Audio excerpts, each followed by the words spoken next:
வையகம் வாழ்க வளமுடன். குரு வாழ்க உயர்வு. எல்லாம் வல்ல தெய்வமது எங்கும் உள்ளது நீக்கமர. எல்லாம் வல்ல தெய்வமது எங்கும் உள்ளது நீக்கமர. சொல்லால் மட்டும் நம்பாதே சுயமாய் சிந்தித்தே தெளிவாய் வல்லாய் உலகில் கமலன் வாழ்வில் உயிரில் அறிவுமகன் கையாகற்ற செயல்வாய் காணும் என்ற தொன்பமவன் அவனின் இயக்கம் அணுவாற்றல் அணுவின் கூட்டு கற்றுக்கொண்டே அவனில் கண்ணி உன்னிலவன் அவன் யாதியான் பிரிவேது அவனை மறந்தால் நீ சிறியோ அவனை அறிந்தால் நீ பெரியோ அவன் நீ ஒன்றாய் அறிந்த இடம் அறிவு முழுமை அது முக்தி அறிவு முழுமை அது முக்தி அறிவு முழுமை அது முக்தி. குரு வணக்கம். பொறுப்பத்திகை முந்தன் பூவினால் தொட்டு எந்தன் உயிருணர்த்தி உன் செயல்கள் பதிவழித்து ஊர்வநிலை அறிவறிய துரியம் தந்து ஊர்வநிலை அறிவறிய துரியம் தந்து கருவறிந்து அகத்தவத்தால் கழகங்கள் போக்க பெரும் கழுத்தமர்த்தி கருத்துகளில் விளைவறிந்து ஐந்து புலனை ஆடும் கலை போதித்து உருவத்தின் உயிரை உயிர் கொள்ளுள்ளமை பொருளை அறிவாய் காட்டி ஒழுக்கத்தால் உலகினையே நட்பு கொள்ளும் அன்புடன் விளங்க வைத்து திருத்தமொரு காயகல்பம் சீர்கர்மயோகம் உடற்பயிற்சி தந்து சிந்தனையை உடல் நலத்தை சீரமைத்து உயிரித்த குருவே. சிந்தனையை உடல் நலத்தை சீரமைத்து உயிரித்த குருவே. குருவே வாழ்க.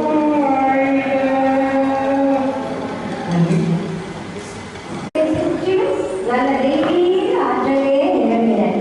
அருட்பேராற்றல் உடலிலே உயிரிலே அனைத்தையான பாய்தலை உலகிலும் எல்லா நாட்டில் இருக்கிற தேவாலயங்களை பற்றி ஒரு புக் எழுதணும்னு சொல்லி நினைச்சாலாம்.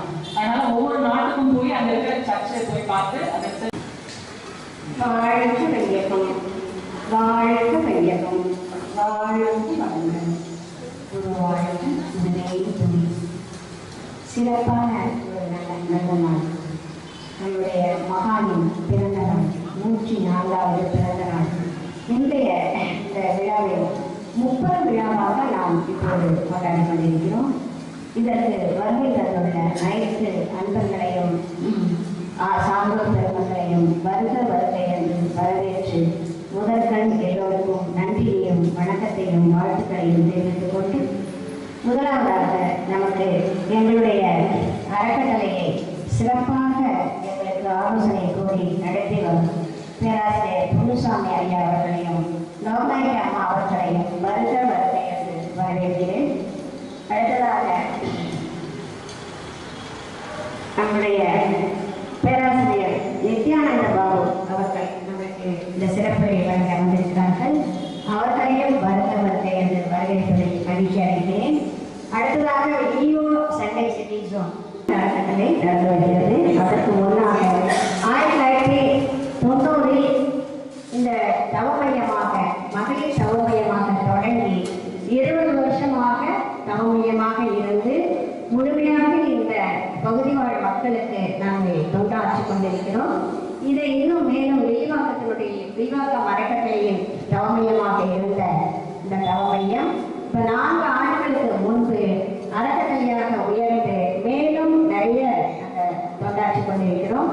இதற்கு 4 தவமையங்கள் உள்ளன.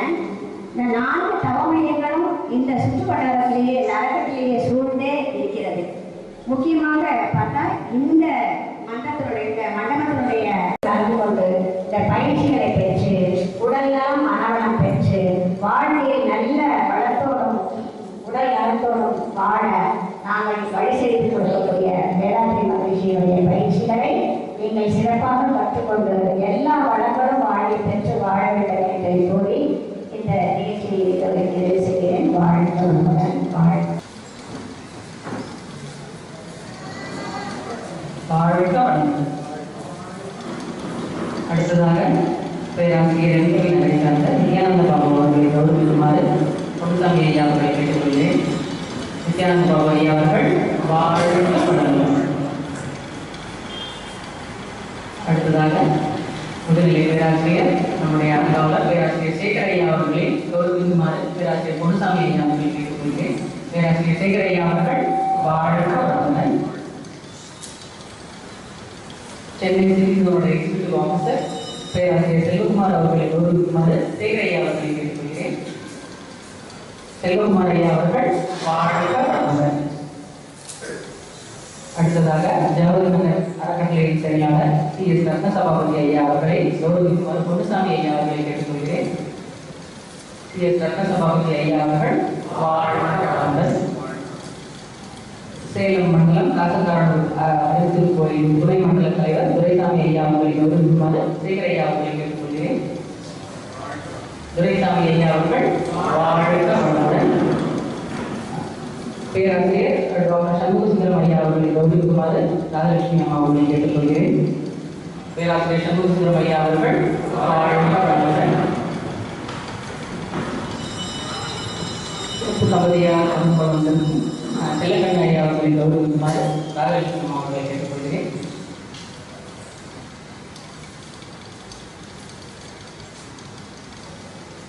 செல்லக்கண்ண ஐயா அவர்கள் வாழ்க வளமுடன். நம்மளுடைய அறக்கட்டளையின் டூன்னு சொல்லலாம் நிர்வாக அவர் ராஜலட்சுமி அம்மா அவர்கள் அவர்களை கௌரவிக்குமாறு வாழ்க வளமுடன். வாழ்க வளமுடன். அடுத்ததாக நமது அறக்கட்டளையின் செயல்பாட்டு அறிக்கை வாசிப்பவர் பேராசிரியர் சொன்னார். இம்மூன்றையும் ஒன்றாக இணைத்து முப்பெரும் விழாவாக நடத்துவதில் மகிழ்ச்சி அடைகிறோம்.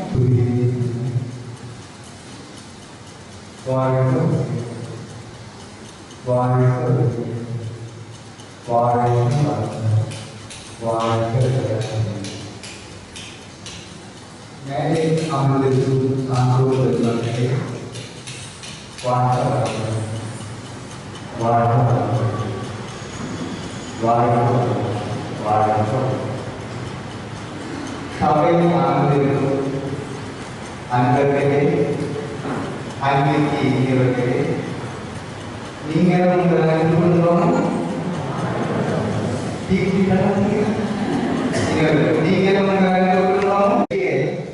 உள்ள மனவளக்கலை, உண்மையான மனவளக்கலை. மனம் இன்னொரு பேருங்க உள்ளம்.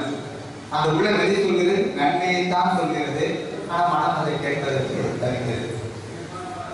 ஒரு சின்ன எக்ஸாம்பிள் சொல்லலாம். நாம் அனைவரும் இன்பம் என்று நினைத்து துன்பத்தில் சிக்கிக் கொள்கிறோம். அதுக்கு முக்கியமான காரணம் மனவளக்கலையை முழுமையாக புரிந்து கொள்ளாததான். மனவளக்கலை என்பது 3 எழுத்து. மன வள கலை. இந்த 3 எழுத்து ஒன்னா சொல்லும்போது மனிதன் மகானாக உயர்கிறான். அந்த 3 எழுத்து முதல் எழுத்து கற்பனை மற்ற 2 சொல்லுங்க. மனசு கற்பனை அடுத்த 2 நம்ம வள கலை சொல்லுங்க. இன்னும் கொஞ்சம் ஸ்பீடா சொல்லுங்க. இன்னும் கொஞ்சம் ஸ்பீடா சொல்லுங்க. என்ன பண்ணல? குழந்தை வளர்க்கலை, வீட்டுக்கார வளர்க்கலை, ஆத்தான வளர்க்கலை கிடையாது. எதை வளர்க்கலை? மனிதன் மிருகமாக காட்சி அளிக்கிறது. தான் உயர்ந்து பிறரை உயர்த்தக்கூடிய பற்றிதான் மனவளக்கலை என்று கூறி சொல்வதெல்லாம் கதைகளை அப்படின்னு கேட்டு பேசாமல் இருக்கீங்க. மனவளக்கலை என்பது போதிப்பதற்காக அல்ல, சாதிப்பதற்கு. நாம் அனைவரும் வாழவே நினைக்கிறோம் வல்லவர்களாக. வல்லவனாக வாழ்ந்து விழுவதை விட நல்லவனாக வளர்ச்சி பெற வேண்டும் என்றால் என் மனம் என் வசப்பட வேண்டும் என்று கூறி அந்த மனதை எப்படி கவர் செய்வது என்றுதான் வேதாசிரியர்கள் எவ்வளோ எளிமையாக சொல்றாங்க. ஆனால் அதனை நம்மளே ஃபாலோ பண்ண முடியாது. பொதுமை, விட்டு கொடுத்த தியாகம். அவர் எவ்வளவு பிஸியா எவ்வளவு டென்ஷனா இருக்காரு. பொன்னுசாமி சொன்ன மாதிரி அவர் டார்கெட் ரீச் பண்றதுக்கு ரொம்ப ரெடியா டார்கெட் இருக்காரு. நாம் அவருடைய ஸ்பீச்சை கேட்டு பயன்பெற்றுக் கொள்வோம். வணக்கம். வாழ்க வையகம், வாழ்க வையகம், வாழ்க வளமுடன். குரு புகழ் வாழ்க, குருவின் சிந்தனையாளர்களே, அறிஞர் மக்களே, தத்துவ ஞானி வேதாந்தி மகரிஷி அவர்களின் அன்பு பிள்ளைகளை அனைவருக்கும் மாலை நேர வணக்கத்தை தெரிவித்துக் கொள்கிறோம். சென்னை நகர் மண்டலத்தில் ஒரு 40 முத்துக்கள் இருக்கிறது. அந்த முத்துக்களிலே ஒரு சிறந்த முத்து வில்லிவாக்கம் திருநகர் மண்டல கலைமன்ற அறக்கட்டளை. இந்த அறக்கட்டளையோட சிறப்புகளை சொல்லி பார்த்தோம்னா எத்தனை வகைகள் வேணும்னு சொல்ல முடியும். அவ்வளவு சிறப்பு வாய்ந்த ஒரு அறக்கட்டளை. பல ஆசிரியர்களை உருவாக்கி அதன் மூலமாக தத்துவ ஞானி மகரிஷியோட கருத்துக்களை மிக தெளிவாகவும் ஆணித்தரமாகவும் உண்மையை உணர்ந்தவாறு சொல்லக்கூடிய வல்லமை மிக்க ஒரு அறக்கட்டளை. இந்த அறக்கட்டளை நடத்தக்கூடிய இந்த பெரிய விழாவை கலந்து கொள்வதிலே பெருமை அடைகின்றோம். ஒன்று அருள் தந்தையுடைய பிறந்த நாள், இன்னொன்று இந்த அறக்கட்டளையினுடைய 5வது ஆண்டு துவக்க விழா, 3வது மகளிர் நல விழா. திடீர்னு ஏன் மகளிர் நல விழா அப்படின்னு பேரை மாற்றி சொல்றீங்க அப்படின்னு பார்த்தோம்னா, நிறைய இடத்துல போய் நாங்கள் இந்த மனித நல விழாவை கொண்டாடும் போது நிறைய ஆண்கள் கேட்பாங்க, எங்களுடைய வேலைக்கு விழாவே கிடையாது அப்படின்னு ஒரு வார்த்தை கேட்கும்போது இது அவங்களும் சேர்த்த ஒரு விழாவாக கூட வைத்துக் கொள்ள முடியும். ஸோ இந்த விழாவிலே கலந்து கொள்வதிலே பெரும் மகிழ்ச்சி அடைகின்றோம். உங்கள் அனைவரையும் சந்திப்பதிலே மிகவும் மகிழ்ச்சியாக இருக்கு. இந்த விழா நடப்பதற்கு நாயகர் யார் என்று பார்த்தால் அருள் தந்தை. அருள் தந்தை அவருடைய பிறந்த நாளிலே அவருடைய பெருமையை பற்றி நாம் கண்டிப்பாக சிந்திக்க வேண்டும். உயிரை நினைக்கின்றோமோ அவ்வுயிரினுடைய தன்மையை நாம் அடைய முடியும் என்பது அருள் தந்தை வருவாங்க. அருள் தந்தை அவர்களே பல விதங்களிலே நாம் பார்க்க முடியும். பல்துறை வித்தகராக அவர்கள் விளங்கினார்கள். ஆரம்பத்தை பார்க்கும்போது பரம ஏழை, வளர்ந்த போது கடுமையான உழைப்பார், வளர்ந்த பிறகு சிறந்த முதலாளி, பிறகு தத்துவ ஞானி, உலகம் போற்றும் அளவுக்கு உயர்ந்த ஒரு மகா ஞானி. அவரை இன்னொரு இடத்தில் பார்க்கும்போது சமுதாய விஞ்ஞானி. பல ரூபங்களிலே அவர் பார்க்க முடியும். ஒரு விஷயம் சொல்லுவார்கள், உள்ளம் உள்ளதை சொல்லும், மனம் மாற்றி சொல்லும். மாற்றி சொல்லுகின்ற அந்த மனசை நல்வழிப்படுத்துகின்ற ஒரு அற்புத கலையை தந்தவர் அருள் தந்தை. இந்த உலகத்திலே இருக்கின்ற யோக கலைகளை பார்க்கும் போது எல்லா கலைகளிலும் பெரும்பாலும் யோகா என்று சொல்லும் போதே அது உடலை பலப்படுத்துகின்ற ஒரு கலையாகத்தான் கொடுக்கப்பட்டிருக்கிறது. உடலுக்குள்ளாக ஓடுகின்ற எல்லா ஓட்டங்களையும் சரி செய்வதற்கான பிசிக்கல் எக்ஸசைஸாக கொடுக்கப்பட்டிருக்கிறது. ஆனால் மனசை பலப்படுத்துகின்ற, மனசை வளைக்கக்கூடிய ஒரு கல்வியை தந்தவர் அருள் தந்தை அவர்கள். அதன் உள்ளர்த்தங்களை உணர்ந்ததை உள்ளவாறே நமக்கு தந்தவர் அமைச்சர்.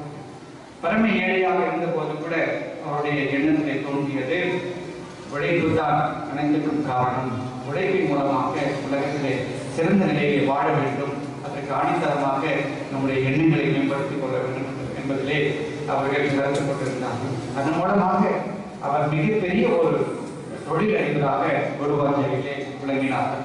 அந்த காலத்திலேயே அவர்கள் ஒரு 2000 பேருக்கு தறி கொடுத்து வாங்கக்கூடிய நிலையில் மிகப்பெரிய ஒரு தொழிலதிபராக விளங்கினார்கள். அவங்க ஒரு கெமிக்கல் சயின்டிஸ்டாக கூட மகிழ்ச்சியை பார்க்க முடியும். கெமிக்கல் டெக்னாலஜியிலே அவர்கள் ஒரு சிறந்த ஒரு விஷயங்களை தெரிந்து வைத்திருந்தாங்க.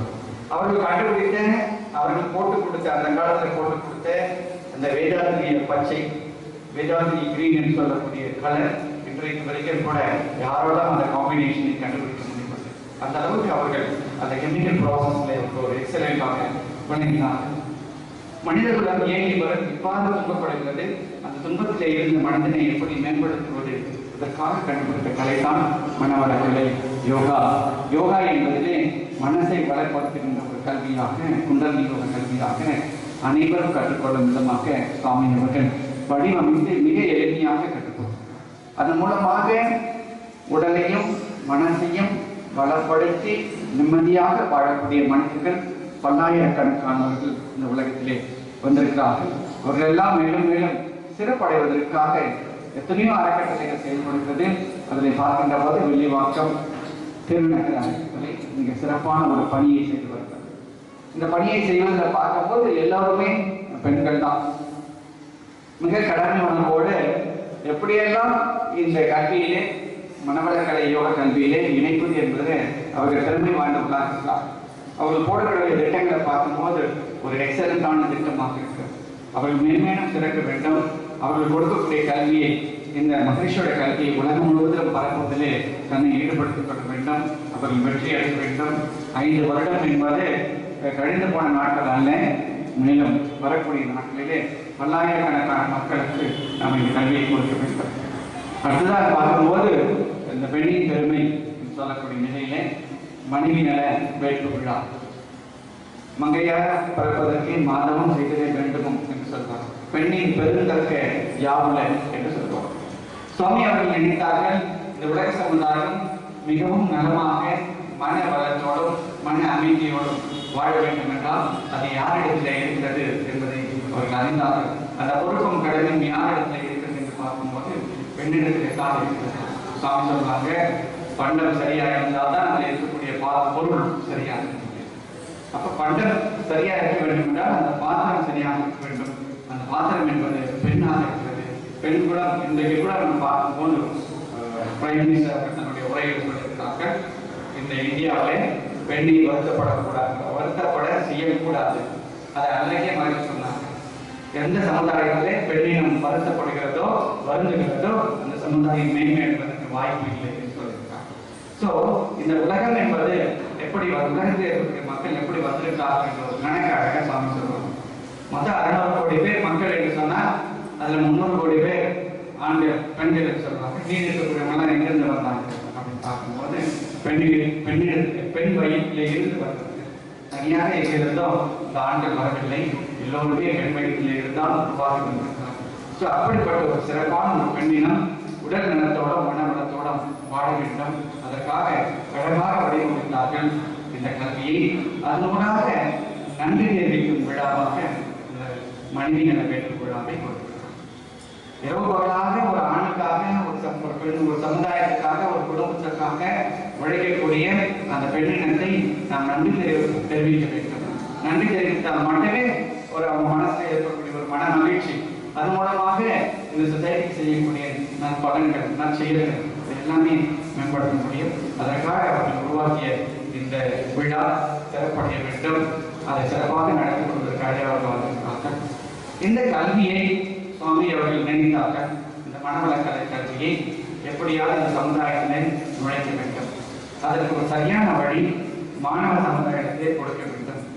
அப்படி நினைத்த போதுதான் அவர்கள் உருவாக்கியது விஷன் ஃபார் விஷன் என்று சொல்லக்கூடிய இந்த மனவளக்கலை யோகத்திலே ஒரு கல்வி பிரிவு. அந்த கல்வி பிரிவின் மூலமாக இதுவரைக்கும் பார்க்கும்போது 80,000 மாணவர்கள் படித்து முடித்திருக்கிறார்.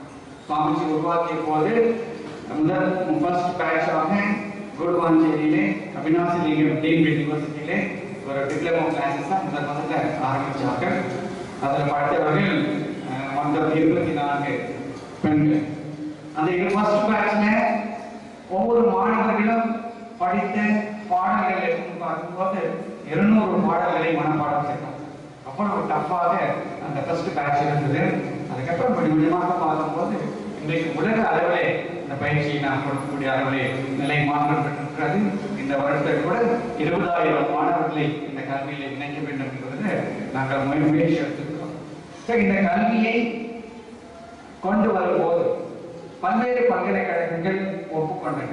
சுவாமியோட கல்வி உலக மக்களுக்கு அடிப்படை கல்வியை கொடுக்கக்கூடியது. மன வளத்தையும் உடல் வளத்தையும் உயிர் வளத்தையும் அறிவு சார்ந்த கல்வியையும் பிரம்மத்தை பற்றிய அறிவியும் தரக்கூடியதாக இருக்கிறது. எந்த விதமான ஜாதி மத பேதங்கள் அர்த்தமாக இருக்கிறது என்பதை உணர்ந்த போது ஒரு துணைவேந்தர் இந்த கல்விக்கு ஒரு அழகான பெயரை கொடுத்தால் அதுதான் யோகமும் மனித மாண்பும். மனிதனுடைய மாண்பு என்று சொல்லக்கூடிய ஒரு சிறப்புகள் அது அன்பு கருணை. இந்த அன்பையும் கருணையையும் கொண்டு வருவதற்கு யோகம் எப்படி உதவியாக இருக்கிறது என்ற டைட்டில் இந்த கல்வியை கொடுக்கலாம் சொன்ன போது 19 பல்கலைக்கழகங்கள் இதை ஒப்புக்கொண்டன. பக்கத்து ஸ்டேட்ல இருக்கக்கூடிய நாகார்ஜுனா யூனிவர்சிட்டி கூட ஒப்புக்கொண்டது. அந்த அளவுக்கு சிறப்புமிக்க கல்வியை கொடுக்கும் போது சென்னை பல்கலைக்கழகம் என்ற ஒன்று ஒரு பிரஸ்டீஜியஸ் யூனிவர்சிட்டி, உலக அளவில் சிறப்பு பெற்றது. அந்த யூனிவர்சிட்டியின் மூலமாக இதுவரைக்கும் பார்க்கும்போது கிட்டத்தட்ட 500 மாணவர்கள் MABA முடித்திருக்காங்க. இந்த வருஷத்துல பார்க்கும்போது கூட கிட்டத்தட்ட 100-150 மாணவர்கள் MABA சேர்ந்திருக்காங்க. ஸோ சுவாமிஜியோட கல்வியை கற்கின்ற போது முதல்ல உடம்பு சரியாக இருக்கிறது. என்ன மாதிரியான உடலுக்குள்ளாக சிக்கல்கள் இருந்தாலும் அத்தனை சிக்கல்களையும் போக்க வல்லதாக இந்த பயிற்சி அமைந்திருக்கிறது. ஆரம்பத்தில் வருவோம், கால் வலி, கை வலி, முட்டு வலி என்று வருவோம். இந்த ஒரு 10-15 நாட்கள் இந்த பயிற்சி செய்த போது உடல் நலமாகி விடுகிறது. அதன் மூலமாக மனசை நலப்படுத்த வேண்டும். எல்லாரும் நினைச்சுட்டு இருக்கோம் மனசை அடக்கி விடலாம் என்று. ஆனால் அருட்தந்தை அவர்கள் சொல்லுகிறார்கள், மனசை நீ அடக்க முடியாது. அப்ப என்னதான் யோகால கொடுக்குறீங்க அப்படின்னு பார்க்கும்போது மனசை ஒழுங்குபடுத்துவது, மனசை இன்லைப்படுத்துவது, அலைவாய்கின்ற மனசை நிலைநிறுத்துகின்ற ஒரு பயிற்சியாக உயிர் மீது மனம் தவம் செய்வதாக இந்த பயிற்சி அமைந்திருக்கிறது. மிக எளிமையான ஒரு பயிற்சியாக இருக்கிறது. இந்த பயிற்சியை ஆரம்பத்தில் கொடுக்கும்போது சுவாமி அவர்கள் கொடுத்த போது ஒரு 12 days ஃபவுண்டேஷன் கோர்ஸாகவும், அதுக்கப்புறம் ஒரு 4 அகத்தாய பயிற்சிகளாகவும் அவர்கள் கொடுத்த பாடங்களை வைத்து நடத்தினோம். அந்த பாடங்களை பார்க்கும்போது 4-8 நாட்கள்ல முழுவதும் முடிச்சு விடுவோம். அந்த 8 நாளுக்கு அப்புறம் பார்த்தோன்னா எந்த மாணவரையும் கண்டுபிடிக்க முடியாது. அதனால எங்களுக்கு ஒரு பெரிய லாஸ் அடைந்தோம். நிறைய மாணவர்களை இதற்குள்ளாக இந்த பயிற்சி கொடுக்க முடியாமல் போனது. அப்படி உருவாக்கின போதுதான் சுவாமி அவர்கள் எழுதிய அத்தனை புத்தகங்களையும் 4 புத்தகங்களாக வடிவமைத்தோம். உடல் நலம், மனவளம், குணநல பேரும் சமுதாய நலம், இறை ஞானம் முழுமை பெறும் என்ற டாபிக்ல அழகான புத்தகங்களாக வடிவமைத்த போது இந்த 8 நாட்கள் படித்ததை 1 வருடம் முழுவதுமாக படித்தோம். 1 வருடம் முழுவதுமாக இந்த கல்வியை கற்கின்ற போது இந்த கருமையிலே பதிந்து விடுகிறது. கருமையிலே பதிந்ததன் விளைவாக இந்த சொசைட்டி மாற்றம் அடைவதற்கான வாய்ப்புகள் உருவாகின்றது. சாமி சொல்லுவாங்க, மனிதன் வான்கால களத்தை கெடுத்து விட்டார். இந்த பதிவுகள் எல்லாமே வான்கால களத்தை பதிந்து விட்டது. அதை மாற்ற வேண்டும் என்றால் மனவள கல்விகளால் மட்டுமே தான் முடியும். அதற்கான ஒரு பயிற்சியை நான் தந்திருக்கின்றேன். மிக எளிமையாக செய்யணும் என்று சொன்ன போது 80,000 மாணவர்களை திட்ட முடித்திருக்கிறார்கள். ஹையர் எஜுகேஷனை பார்க்கும்போது தஞ்சை பல்கலைக்கழகத்தின் மூலமாக 25 மாணவர்கள் PhD பண்ணுறார்கள். வாசகி சுவாமி படித்தது 3வது வகுப்பு தான். ஆனால் அவர் கொடுத்த கல்வியை படிப்பதற்கு PhD பண்ணுகிறார்கள். இந்த வருஷத்துல பார்க்கும்போது ஒரு 800 தலைப்புகள்ல வேதாந்தி தலைப்புகளை நாங்கள் கொடுத்தோம். ஸ்போர்ட்ஸ் யூனிவர்சிட்டியில 800 ப்ராஜெக்ட் உருவாக்கினார்கள். இந்த மன்றத்தில் இருக்கக்கூடிய ஒரு மாணவி நதிநீர் இனத்தை பற்றி கொடுத்திருந்தாங்க, ஒரு ப்ராஜெக்ட் பண்ணியிருந்தாங்க. அந்த ப்ராஜெக்டை பார்க்கும்போது அவ்வளோ ஒரு எக்ஸலண்ட் ப்ராஜெக்ட். நான் கூட இங்கே உட்கார்ந்து நினைச்சு அந்த ப்ராஜெக்ட் வந்து பிரைம் மினிஸ்டர் லெவலுக்கு கொண்டு போனோம்னா அது எந்த அளவுக்கு அவங்களுக்கு உதவியாக இருக்கும். அப்போ அந்த அளவுக்கு ஒரு ப்ராஜெக்ட் அவங்க பண்ணிருக்காங்கன்னு சொன்னா அதுக்கு இந்த அறக்கட்டளையில் இருக்கக்கூடிய ஆசிரியர் பெருந்தகைகள் அவர்கள் உதவி இருக்கிறார்கள். அவர்களுடைய அந்த ப்ராஜெக்ட் செய்வதற்கான வழிமுறைகள் சொல்லி தந்திருக்கிறாங்க. ஸோ ஒரு எக்ஸலண்ட் அளவில் ஒரு பயிற்சியை கொடுத்திருக்கிறோம். அதற்கான வாய்ப்பு கிடைத்திருக்கிறது. ஸோ வெளிவாக்கும் மனவளக்கலை மன்றங்களோடு இணைந்த இந்த திருநகர் மனவளக்கலை மன்ற அறக்கட்டளை பல்வேறு சிறப்புகளை அடைய வேண்டும். இதில் இருக்கக்கூடிய நிர்வாகிகளை பார்க்கும்போது ஒவ்வொருத்தரும் எலும்புகளை போல சுறுசுறுப்பாக பணி செய்யக்கூடியவர்கள். இன்னைக்கு கூட நான் வரல, ஒரு 10 நிமிஷத்துல எல்லாரோட ஒரிஜினல் சர்டிபிகேட்ஸை வெரிஃபை பண்ணக்கூடிய ஒரு அளவில் அதை அவ்வளோ சுறுசுறுப்பாக செய்யக்கூடிய தகுதி வாய்ந்தவர்களாக இருக்கிறார்கள்.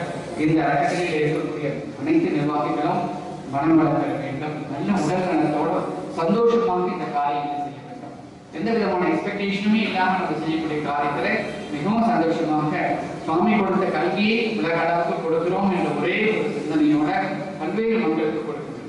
இப்போ பார்க்கும்போது ஒரு மிகப்பெரிய ஒரு ஆர்டர் இந்த உலக சமுதாய சேவா சங்கத்துக்கு கிடைத்திருக்கிறது.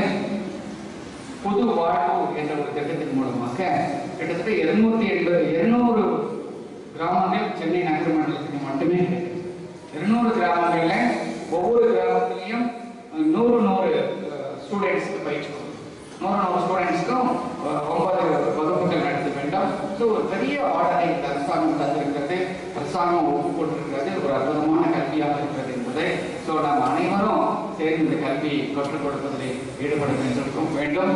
வந்திருக்கக்கூடியவர்களில் மிஷன் கல்வியில் யாரெல்லாம் சீராக இருக்கிறார்களோ அவர்களெல்லாம் அடிப்படை கல்வியில்லாது சேர்ந்து விட வேண்டும். ரொம்ப ஹையர் எஜுகேஷன் பார்க்கும்போது நீங்கள் 10+2+3 என்ற கேட்டகரியில் முடிச்சு வச்சிருந்தீங்கன்னா அவங்க டைரக்டாக நீங்கள் எம்ஏல சேர்ந்துருக்காங்க. இந்த ஓப்பன் யூனிவர்சிட்டியில் ஏதாவது படிச்சு வச்சிருந்தீங்கன்னா தமிழ் யூனிவர்சிட்டி மூலமாக எம்ஏ சேர்ந்துருக்காங்க. இல்லை இன்னும் ரிசர்ச் பண்ணணும் அப்படின்னு நீங்கள் நினைச்சீங்கன்னா ஸ்போர்ட்ஸ் யூனிவர்சிட்டியில் எம்எஸ்சி சேர்ந்து விடலாம். சரி, எனக்கு தேர்வே வேணாம், ஒன்றுமே எழுத மாட்டேன் அப்படின்னு சொன்னால் 4 மாத சர்டிஃபிகேட் கோர்ஸ் 32 வகுப்புகள் இங்கேயே முடிக்கப்படும். ஆடியார் அறுபத்திரு கோயிலில் ஒரு 3 நாட்கள் வகுப்புகள். வேதாத்திரி மகிழ்ச்சி அவர் தங்கியிருந்த அந்த இடத்திலேயே 4 நாட்களும் வேதாத்திரிய களத்திலே நாம் நுழைகின்ற போது கலந்து கொடுக்கின்ற போது மன மகிழ்வும் நிம்மதியும் அவங்க அந்த விளக்குகளை பார்க்கும்போது அவ்வளோ அற்புதமாக நமக்கு கிடைக்கிறது. ஸோ இந்த வாய்ப்பை பயன்படுத்திக் கொள்ள வேண்டும். அருள் தந்தை அவர்கள் தந்த கல்வியை உலகம் முழுவதும் பார்ப்பதிலே அனைவரும் ஈடுபட வேண்டும். ஸோ இந்த திருநகர் அறக்கட்டளை மீண்டும் பார்க்கின்றேன், மிக சிறப்படைய வேண்டும். இந்த கல்விக்கூடம் ஒரு ஆன்மீக கல்விக்கூடம். இந்த கல்விக்கூடம் பல்வேறு கிளைகளை பரப்ப வேண்டும். பல்வேறு கிளைகளை பரப்பி பல்வேறு அறக்கட்டளைகளை உருவாக்க வேண்டும். ஒவ்வொரு அறக்கட்டளையிலும் பல்வேறு தவ மையங்களை உருவாக்க வேண்டும். ஒவ்வொரு தவ மையங்களிலும் குறைந்தது ஒரு 10 அலுவலர்களுக்கு அவர்களுக்கு பயிற்சி கொடுக்க வேண்டும். அந்த அளவுக்கு சிறப்புடைய இந்த கல்வி மையத்தை மீண்டும் வாழ்த்துகிறேன். வந்திருக்கக்கூடிய அனைத்து அன்பர்களும் நல்ல உடல் நடத்துவார்கள், மன மகிழ்வோடு வாழ வேண்டும். அதுக்கு ஒரே ஒரு வேதாத்தியமாக இருக்கிறது. இந்த கல்வியை இணைந்து அனைவரும் வெற்றி பெற வேண்டும் என்று வாழ்த்தி நிறைவு செய்து கொள்கின்றோம். வாழ்க. அடுத்ததாக வாழ்த்துறை வழங்க பேராசிரியர் சண்முக சுந்தரம் ஐயா அவர்கள் அழைக்கிறோம். அதுக்கு முன்னாடி ஒரே ஒரு விஷயம், இவ்வளவு நேரம் செல்வகுமார் ஐயா விஷயம் பத்தி சொல்லிட்டே இருந்தாரு. எல்லாரும் நிறைய பேர் இங்க விஷயம் யாருக்கு என்னென்ன அறிவுரைகள் விளக்கங்கள் தேவையோ அத்தனையும் இங்கு இருக்கும் சான்றோர்கள் மூலமாக வழங்கி வருகிறார். வாழ்க விஜய், வாழ்க. உங்களுக்கு 2 விஷயம் சொல்லணும்னு தான் இங்க முக்கியமாக. அதாவது ஐயா சொன்னாங்க, விஷயம்ல தேர்ந்து படிக்கிறதுக்கான நேரக்கான அவகாசம் எல்லாம் கிடைக்காது. ஆக்சுவலாக நான் சதமேல இன்ஜினியராக ஒர்க் பண்ணிட்டு இருக்கேன். இன்ஜினியராக ஒர்க் பண்ணி 20 இயர்ஸ் சர்வீஸுக்கு அப்புறம் மகரேஷனுடைய தொடர்பு பிடிச்சு அந்த தத்துவத்தில் ஆழ்ந்து போகணும் விசாரிக்கும் போது தான் ஆழியாரில் 4 மாதம் கோர்ஸ் இருக்கு. அப்போ அந்த போனால் இன்னும் கொஞ்சம் மகிழ்ச்சிக்கு யார் எந்த மூலத்திலிருந்து ஒரு கருத்து வந்திருந்தோ அந்த மூலத்துக்கிட்டே டைரெக்டாக போனால் இந்த இடைச்சலுகள் எல்லாம் இல்லாமல் இருக்குன்ற ஒரு தேடுதல் அந்த நேரத்தில். அப்போ 4 மாதம் லீவு கொடுக்க மாட்டாங்க. நான் பார்த்தது டெண்டர் செக்ஷன் ஒரு நாள் போனாலும் அடுத்த நாள் பார்க்க மாட்டாங்க யாரும். லீவு தன்னுடைய சொந்த வேலைக்கே லீவு கொடுக்காத ஒரு நிலைதான் இருக்கு. ஆனால் 4 மாதம் சம்பளம் இல்லாமல் தான் போகும். அப்போ பேப்பர்லாம் போகுது. ஆனால் மகிழ்ச்சி ஒரு ஈர்ப்பு அங்கே இருந்ததுனால இப்படியும் போய் அவங்க எல்லாம் விலை கொடுத்தாலும் பரவாயில்ல சொல்லிட்டு லாஸ் ஆஃப் பே ஆனாலும் பரவாயில்ல லீவு கொடுக்கணும். இல்லை நீ பார்க்கறதுக்கு ஆல்டர்னேட்டிவ் நாள் அதான் லீவு கொடுப்பாங்க. அங்கே கொடுக்குறது ஒரு சேர முடியாத ஒரு சூழ்நிலை வந்துடுமோன்ற ஒரு நிலையில மறுபடியும் ஒரு சமம், ஒரு வாரம் கண்டினியூஸாக சமம். அப்போல்லாம் ஒரு தீவிரவாதி மாதிரி தான் நைட் மிட் நைட் 12 மணிக்கு எழுந்து தவம் பண்ணணும், 3 மணிக்கு எழுந்து தவம் பண்ணணும். அப்புறம் ஒரே ஒரு வாரத்தில் என்னுடைய பாஸ் என்ன நினைச்சாரு, நீங்கள் 4 மாதம் லீவு தரணும் போகலாம். அடுத்த தடையை பார்த்தா நீங்கள் ஃபேமிலி, ஏன்னா ஒய்ஃபும் ஒர்க் பண்ணுறாங்க, 2 குழந்தை தான், 2 குழந்தை பார்த்துக்கிறதுக்கு இல்லை, சின்ன குழந்தை தான். அப்போ ஆனால் ஒரு தனியாக